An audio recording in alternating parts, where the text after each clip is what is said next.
Hello, everybody, and welcome to another episode of Tip Your Caddie. Very special interview today. We have three LIV Golf caddies from Caddy Clubhouse. We have Johnathan Smart.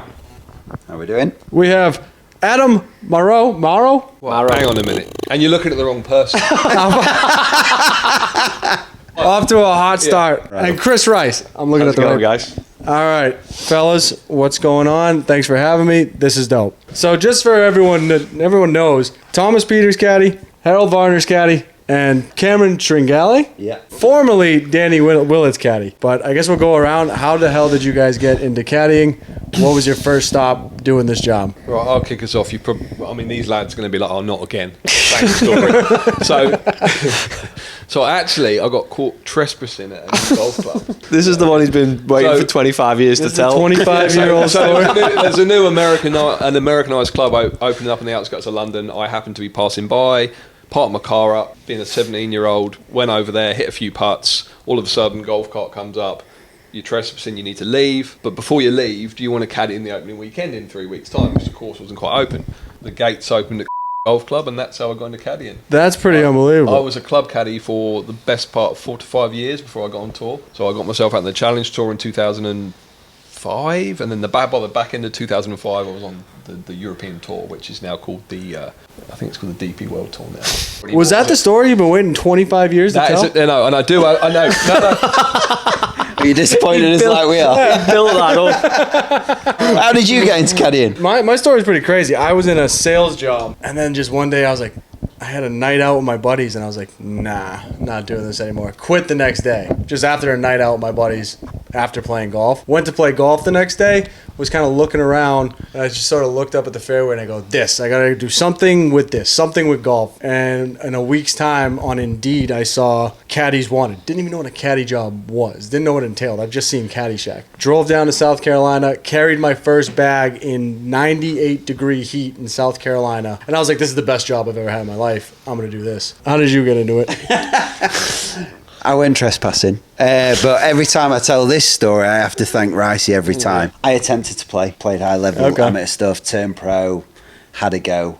I always say I kind of got lucky and realised I wasn't good enough. For me, I was falling out of love with playing, so it was like my next best thing was caddying, but at the same time, I had no idea how to do it. It was so weird getting into it, wasn't it? Yeah, luckily one of my best mates was Danny Willett, met Ricey through Dan, randomly I told him I wanted to get into caddying, but it was like, I don't know, maybe 5-6 months later, and he rang me on a Monday, and he said, do you still want to caddy? I was like, yeah. He goes, I've got a job for you. I was like, oh, perfect. It's like, when and who? He goes, it's for Brandon Grace on Challenge Tour in Italy. You need to leave tomorrow. Oh, shit. So I flew out to Italy the next morning, on the Tuesday morning, was on like a 2-week trial with Gracie, and almost 16 years later. Wow, that's pretty cool. Yeah. Just opt your life for a flight to Italy. Now you're caddy for life. That's awesome. Just like you driving down to South Carolina. That's right. That's cool. All right, last guy. Come on, give us a story. Yeah, I'm similar to Smarty. I tried to play, and I started playing at my local municipal with one of my best mates who's now caddies for Tommy Fleetwood. Nice. Ian Finnis. Played a couple of amateur events in my second year, and I sort of stopped enjoying it a little bit, and I weren't playing great. And a couple of events, he's like, hey, you're around, do you want to caddy for me at the weekend? When I missed the cut, it's when you know you're shit. You're caddying on the weekend, and I didn't even know how to caddy. I was like, what am I doing? Like, I've never even thought about caddying as a career. Anyway, caddied for him a few times, and he's like, hey, do you fancy, I've just got an invite into a Challenge Tour event just like 20 minutes away from where we live. So I was like, yeah. It's like, I'll caddy. First 2 rounds, caddied. He was like lying second, and I was like, hey mate, I can't caddy the weekend. I've got a county game. And then he was caddying playing at the Walker Cup the week after, 2007 Walker Cup with the likes of DJ, Webb Simpson, Kyle Walker, Colt Norse, Trip Keeney. So I'd done that was that week, and then he's like, hey, I'm going to turn pro next week, do you fancy caddying? So I was like, yeah, perfect. So away we go. So I went from my playing career quickly done a U-turn into caddying. I mean, look at where you guys are at now, though. I mean, it all sort of worked out. You guys are at one of the best tours, or in my opinion, the best tour out there right now for caddies. That'll kind of lead me into my next question is, what is the main difference between you guys caddying formerly on the PGA to now on LIV? I mean, for me, we used to do, like, I've got 2 young kids. My kids are 9 and 5, so obviously on the PGA Tour, we were doing 30 weeks a year. Yep. Scheduling was never like concrete. It was always like, well, I'm going to play this week. I might play that week. I might not play that week. So it was more like hard to schedule, hard to plan holidays with your family, spend time at home. And I know, listen, it's our job, but when you've not got like a concrete schedule. Oh, it's tough. And you're doing 30 weeks a year away and you're sort of missing out on your kids growing up. And listen, again, we're sitting here complaining about it. We're creating opportunities for our kids out there as well. But absolutely. I think the main thing for me with LIV, we do 14 weeks. I get to spend some time with my kids. I know when I'm away. I know when I'm home. It's just a lot more organized. That's pretty cool. Yeah, that's a big thing. And even like club caddying, right? Like I know when I'm working at 8 p.m. the night before. I do not have a set schedule. Like sometimes I'm up at like 6 to go to the gym. Sometimes I'm not going to the gym till like 11. Like I don't know when my boss needs me in the Hamptons, so I don't know when I can fly home to see my family. Like it's a lot. Now, am I complaining? Absolutely not. I lucked into 2 of the best clubs to work at as a club caddy. Like I'm very lucky. But you're right. Like the timing of this job can be fucking nuts. Yeah, I think other big thing with LIV compared to PGA is like huge difference. They treat us unbelievable as caddies. No way. It's like we've gone from outside in a tent dining to inside the clubhouse eating with the players. No way. Got his own locker room if we need it. Like I don't know about you guys, but I mean how they treat us on this tour. Well, it's just you just feel like out here it's like we're one big family. The players, the caddies, the managers, the coaches. Everyone eats in the same lounges. We all travel together. We stay in the same hotels. That's pretty awesome, and rightfully so. Like I feel like that's how it should be. I think that's how like clubs, even at the club level, are changing. Like it's no longer like shut up and carry the bag. It's like, hey, go out and build these relationships with these guys. Like have a good time. Don't go over the line, which is pretty fucking simple. That's awesome that they do that for you guys. I think for me personally, like these guys both caddied on the PGA Tour. I caddied on the DP World European Tour back then. That was like, for me as a caddy, it was like a lottery win. In terms of the prize funds, I mean, you guys were lucky enough on the PGA Tour. You prize funds, I mean, you were playing for pretty good, 4 times more than than we were paying for. Yeah.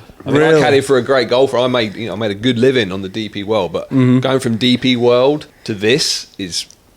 Like, what is the percentage? I know that the standard, or what I thought was the standard, is like 10% of the winnings, right? Is that kind of how it usually goes? I mean, but you work it out with your player, I'm assuming. Yeah, that's pretty, and it's significally more. It doesn't really change from tour to tour. Really, it's just obviously the prize. It's just the prize money. The prize money's going up. So in Europe, on an average DP World event nowadays, I would say it's somewhere in the region of $2.5 to $3 million. Yeah, which is fine. Yeah, but out here it's 20. Oh boy. That, I'm very fortunate to be out here. I'm very grateful for my position on LIV. My guy was in a position where he was in Europe. He was playing well, and he got sort of headhunted by LIV. You were trying to persuade him not to come, weren't you? Yeah, I was. You were comfortable. He asked me, and I was like, "Look, if you really want to do it, I'll come. But I'm not. I'm not that keen. I'd rather go trespass on." Again. Yeah, I was thinking about going to club caddying, but I'll come. Fellas, talk to me about Caddy Clubhouse and what you're doing with it and what you aspire to do with it, because I was told by our buddy Johnathan Fisk about you guys. I reached out. You guys responded immediately, said, Tip Your Caddie sounded cool. Let's do the interview. Tell me about what you guys are doing for your brand. Yeah, basically we had this idea 4 years ago. We got loads of messages on Instagram and social, like loads of caddies would. I want to get into caddying. How do I do it? Anyway, we had this idea 4 years ago. Thought we could put something together, train caddies so they've got a chance of going out and doing a good job, and then try and give them access to jobs however we could through our contacts that we've generated over the years. So me and Ricey were like, right, let's make something happen. Let's build some sort of course or whatever it might be. We kind of spoke to Adam and then realised that obviously him coming through the club side, kind of started delving into that. And we're like, hang on, we're missing a trick here. Like, we need to look after caddies as a whole. Like, and I don't know if you've got the same experience. Like, even to get into club caddying, you've got to know the right people. Yeah, it's all about who you know. I've lucked into every single club I've ever been to. So it was just all luck to get in. There was no there's no funnel system into this. It's like, go find one course to caddy at and then kind of network your way to the next one. So basically what we've ended up putting together is we've put Caddy Clubhouse together, which is an online community, but in that is 2 training courses. One for if you want to get onto tour. So we've put everything we've learned through all our experience into one course. So we'll take you through yardage books, course management, stats, rules, how to walk a golf course, what notes to make, all that sort of technical stuff. You'll have a test after each lesson module that you've got to pass. Once you pass that, you get access to jobs board. And what we've done is then give you access to any jobs that come through us or we get rung about. We put them on there, you can apply for them. And the community aspect's been great. Like everyone's been helping. Dude, that's awesome. Yeah. I saw your guys' page. It looks super cool. You guys are doing some awesome stuff. That is awesome because the luck aspect of caddying is so real right now, and you guys are actually paving a way for people who actually have skills and talent to climb the corporate, or not corporate ladder, but the caddy ladder. You know, if we can actually just try and create a bit of access and give people our knowledge that hopefully helps them do a lot better job, That's they're going to succeed. That's awesome. So. I can't wait to see what you guys do in the future. So I want to ask you something about Thomas Pieters. How many fines has he had? How many clubs has he broke? You're on the right track.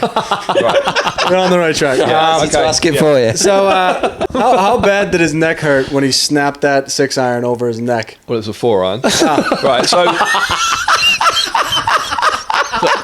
so the story goes. It's Friday morning, and we're playing the 4th hole at Wentworth. Hit a decent drive, but it was into the wind, so we're kind of on the sort of the downslope par 5. Yep. And he's got a 4-iron, not a 6-iron.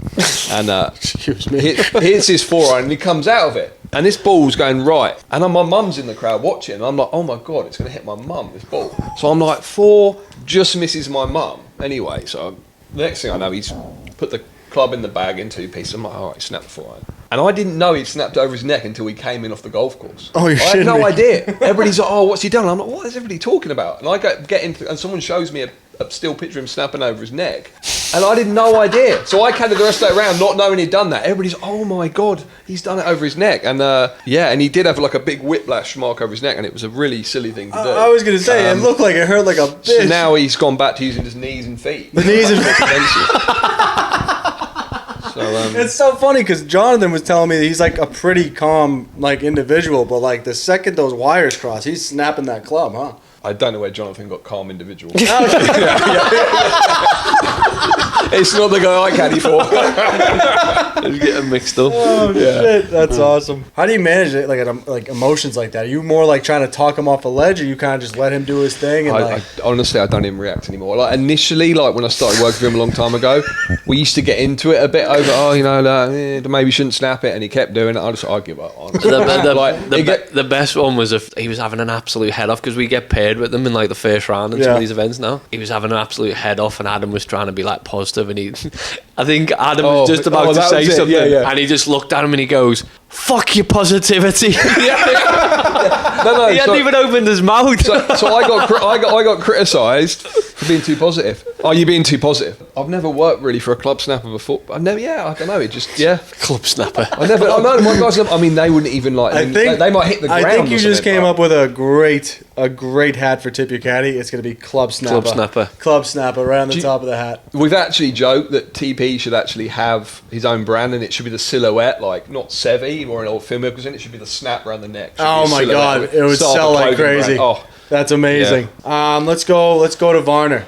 Guy is an absolute animal. I got a story about Varner. He came, this was my first year caddying. He brought out a group of like 20 guys to Kiowa, and it was the funnest loop of my fucking life. It's like my probably 50th loop out there. So like, they're like, hey, you have the Varner group, just get ready. I'm like, get ready for what? And I'm like, and then we get out there. First thing his guest asked me, how many are you drinking?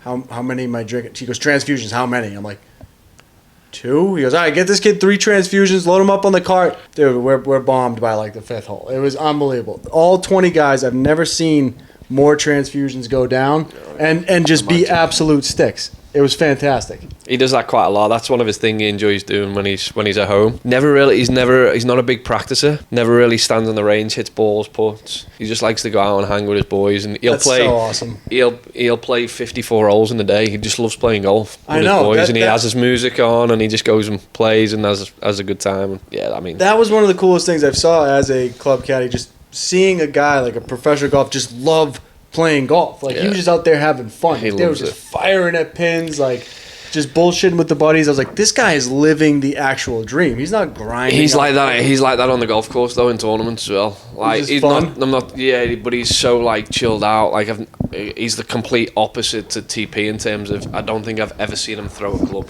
Like not once.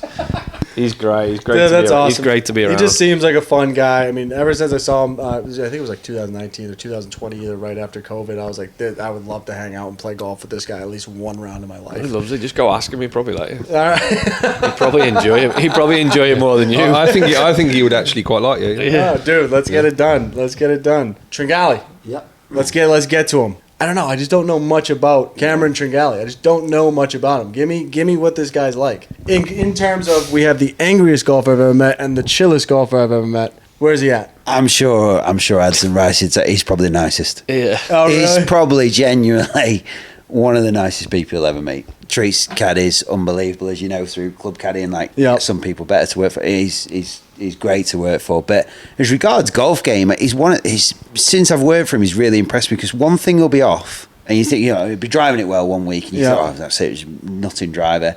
Next week, can't drive it, but then something else makes up for it. So he's like really well-rounded. So I can see why he's like consistently done well. Yes. I think once he has that breakthrough win, That's kind of how it is on yeah. tour with these tour guys, right? They have to get that one win, and then they kind of catapult. Like that. Who's the guy that won at the Houston? Minwoo Lee. Like, do you guys think he's going to go on now based off of that and like win a few more and more?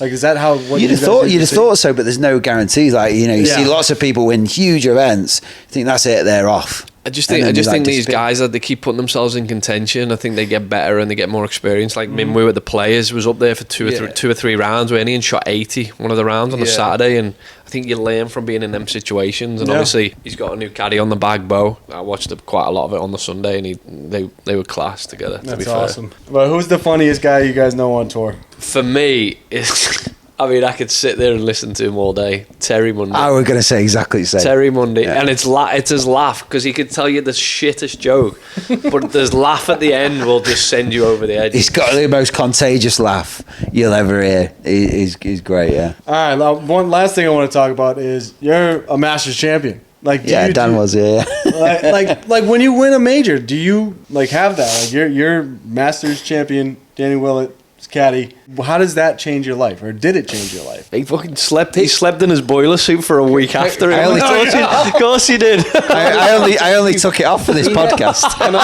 I just say one thing? Yeah, absolutely. He never talks about it, and I respect him for that, because you could go, I've got Masters. I've never heard him play that I've caddied for a Masters champion ever, and I love that about Smarty, and I'm really happy you've opened it up, because I want to hear more about it. You never really talk about it, John. He does. Trust me. He does. How long we got? He lets you know.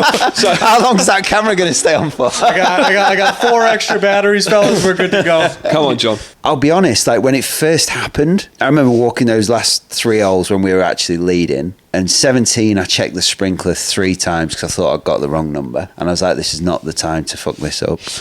And like for caddies, it's great. Like, you put that boiler suit on, and it's our ultimate uniform. Now, don't get me wrong, it's hot as fuck at times. Oh yeah, I bet. But no, I mean, it was probably the best week of my life. But at the time, it's just a normal event, and you're doing those last 3 holes, and you come off, and everyone's going nuts, and you're like, "What's going on?" Like, because it was the first time we'd had any experience, and it's so different to winning a normal event because of everything that comes after. Oh, I bet. And it wasn't until 2 weeks after anything kind of sunk in, and it was like, "Oh shit!" Like, you're in history, this is, bro. Like, this is different. This is way, way different. But yeah, I mean, as regards an event to win and caddy at, it was insane. My God, that's awesome, man. Have you guys all caddied at Augusta? I have. Yeah, I was just going to say I've had a 4th with Thomas, and that, and just gauging how the 4th felt, because we actually got in, and it was the year that Garcia won. It was 2017, okay, but we actually finished, and their procedure is, because we were leader in the clubhouse, they hold you until like you're not leading the clubhouse. Man, okay. So just that emotion there, I can't even comprehend what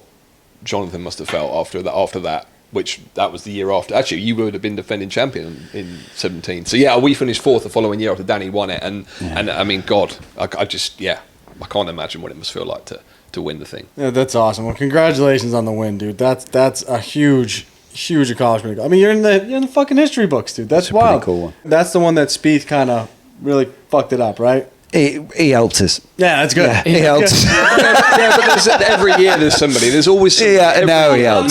Yeah. By the way, what I will say, Jordan Spieth, Mike Grella, two of the classiest people, because what they went through, he came straight off 18. We were both there, straight up to us, classy as you like, congrats, Yeah, everything like. Mike Grella, absolute legend. I know how he must have been feeling. I actually dread to think what he must have been feeling. And they were both absolute class acts. That's awesome. That's good. That's a good story to hear. I bet nobody's really probably heard that story. No, and they don't those two don't get enough credit for like just absolute. I mean, class acts. he handled it well. That's really good to know. Speaking of history, like some people, I know some caddies that have hung on to stories for like 25 years and never told them. Yeah. Wow, really? Have you ever? I don't know. Like, Should we try and open the closet? As a club caddy, and you obviously on this pod, I'm sure you've had loads of really, really good, funny club caddy stories. So yes. I've got one that I've always thought I'll save it for a good occasion. Now you might listen to this story and be like, "What a crock of shit that is." Back to the story. So I'm caddying at a club that's unknown. I've caddied there maybe a year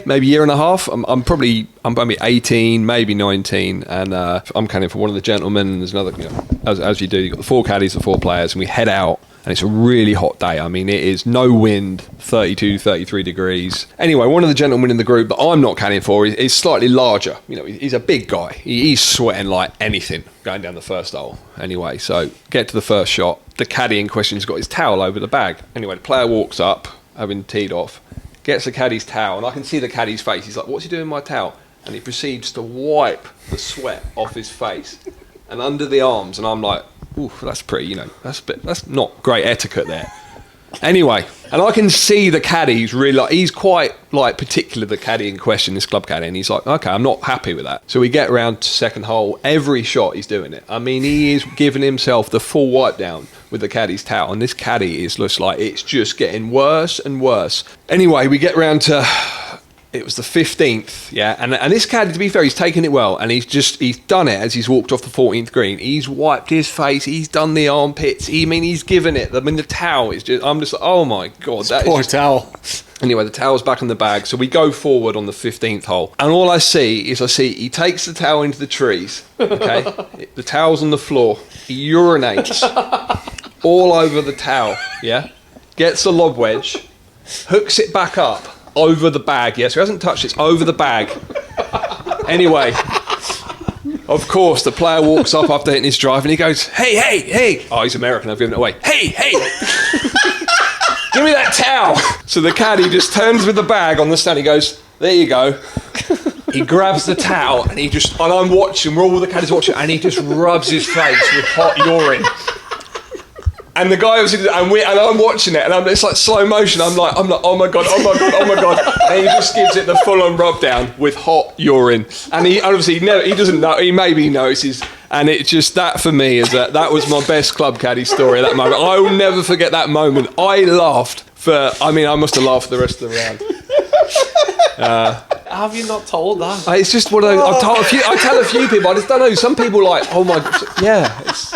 So That's the best. I don't know if that'll ever be topped on Tip Your Caddie. I thought it might be a shit story, but that's so mate, good. yeah. I can understand if it was you that had wiped your face with it and you've not told anyone, because everyone would be like, No, it was just every caddy going, oh my god, and then sure enough, hey, give me that towel. Wipes the face with it. we definitely won't be getting the Caddy Clubhouse in there after that story. That could be a module. Don't piss on the client's towels. Fuck, I don't know how you top that. I don't know. Oh man, where do we go from there? All right, I told my buddy I'd give him a Matt Powers minute. These are questions that he had for you guys. Guys, what is the perfect amount of drinks to consume in 18 holes? Perfect amount. What, whether you're playing or caddying? No, not caddying, playing. Okay, I probably had about, I was back in the day, I must have had about 12 to 15 beers. And I remember stood on this 18th hole. Ricey, I have been out with you on so many nights that there's no way. Did you not hear what I said? Back in the day. How far back in the day? I know you from back in the day. That's what I'm saying. I must have had about 12 beers. And I seen about 4 golf balls on the 18th. I couldn't even stand up. And that's the perfect amount. Well, I don't know. It was probably It was probably 11 too many. Best pickup line for a cart girl. I couldn't possibly answer that. That's what I'm saying. I didn't want to ask it. We'll cut it. Here's my towel. Keep it.